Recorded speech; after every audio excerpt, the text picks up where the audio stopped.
एक ही घड़ी मुहूर्त में जन्म लेने पर भी सबके कर्म और भाग्य अलग अलग क्यों?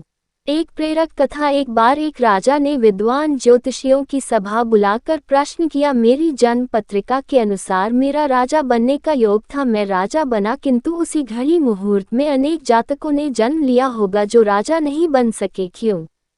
इसका क्या कारण है?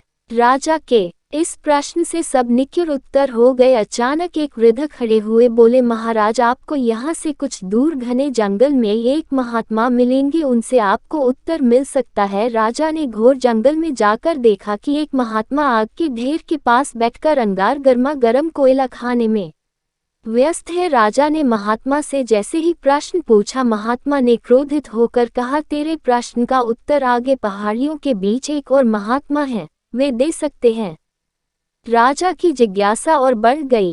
पहाड़ी मार्ग पार कर बड़ी कठिनाइयों से राजा दूसरे महात्मा के पास पहुंचा। राजा हक्का बक्का रह गया। दृश्य ही कुछ ऐसा था, वे महात्मा अपना ही मांस चिमटे से नोच नोच कर खा रहे थे। राजा को महात्मा ने भी डांटते हुए कहा, मैं भूख से बेचैन हूँ, मेरे पास समय नहीं है। आगे आदिवासी गांव में एक बालक जन्म लेने वाला है, जो कुछ ही देर तक जिंदा रहेगा, वह बालक तेरे प्रश्न का उत्तर दे सकता है। राजा बड़ा बेचैन हुआ, बड़ी अजब पहेली बन गया मेरा प्रश्न। उत्सुकता प्रबल थी। राजा पुनः कठिन मार्ग पार कर उस गांव में पहुंचा। गांव में उस दंपति के घर पहुंचकर सारी बात कही। जैसे ही बच्चा पैदा हुआ, दंपति ने नाल सहित बालक राजा के सम्मुख उपस्थित किया। राजा को देखते ही बालक हंसते हुए बोलने लगा, राजन, मेरे पास भी समय नहीं है, किंतु अपना उत्तर सुन लो। तुम, मैं और दोनों महात्मा 7 जन्म पहले चारों भाई राजकुमार थे। एक बार शिकार खेलते खेलते हम जंगल में 3 दिन तक भूखे प्यासे भटकते रहे। अचानक हम चारों भाइयों को आटे की एक पोटली मिली। हमने उसकी 4 बाटी सेन की, अपनी अपनी बाटी लेकर खाने बैठे ही थे कि भूख प्यास से तड़पते हुए एक महात्मा वहां आ गया। अंगार खाने वाले भैया से उन्होंने कहा, बेटा, मैं 10 दिन से भूखा हूँ, अपनी बाटी में से मुझे भी कुछ दे दो, मुझ पर दया करो, जिससे मेरा भी जीवन बच जाए। इतना सुनते ही भैया गुस्से से भड़क उठे और बोले, तुम्हें दे दूंगा तो मैं क्या खाऊंगा, आगे चलो, भागो यहाँ से।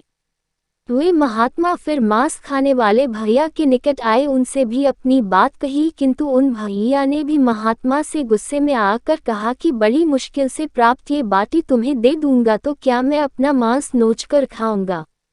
भूख से लाचार वे महात्मा मेरे पास भी आए, मुझसे भी बाटी मांगी, किंतु मैंने भी भूख में धैर्य खोकर कह दिया कि चलो आगे बढ़ो, मैं क्या भूखा मरूं। अंतिम आशा लिए वो महात्मा, हे राजन, आपके पास भी आए। दया की याचना की, दया करते हुए खुशी से आपने अपनी बाटी में से आधी बाटी आदर सहित उन महात्मा को दे दी। बाटी पाकर महात्मा बड़े खुश हुए और बोले, तुम्हारा भविष्य तुम्हारे कर्म और व्यवहार से फलेगा। बालक ने कहा, इस प्रकार उस घटना के आधार पर हम अपना अपना भोग रहे हैं और वो बालक मर गया। धरती पर एक समय में अनेकों फल फूल खिलते हैं, किंतु सबके रूप, गुण, आकार, प्रकार, स्वाद भिन्न होते हैं। राजा ने माना कि शास्त्र भी 3 प्रकार के हैं, ज्योतिष शास्त्र, कर्तव्य शास्त्र और व्यवहार शास्त्र। जातक सब अपना क्या दिया लिया ही पाते हैं, यही है जीवन। गलत पासवर्ड से एक छोटा सा मोबाइल नहीं खुलता, तो सोचिए गलत कर्मों से जन्नत के दरवाजे कैसे खुलेंगे।